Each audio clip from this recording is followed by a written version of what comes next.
morning guys. Have a blessed Sunday. First Sunday. Wait and ahead. Tara guys, alay, lakad tayo. Kahit hindi magandang pakiramdam natin, kahit paano, magbibisi tayo sandali sa simbahan guys. Tapos i-claim natin yung ating konting panalo na special sa tuto guys. Kasi malaking halaga na rin yung 7 plus guys. Okay. Yeah, ito, punta tayo sa alaylakad tayo guys sa LRT station. Hindi maganda magsimba sana ako guys, pero masakit ang dibdib ko sa ubo ko.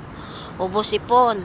Kaya ayan, doon ang LRT station guys. Bili lang tayo ng gamot, ng code 0. Tapos mag-visit sandali sa church. Tapos go back. Go back to my workplace.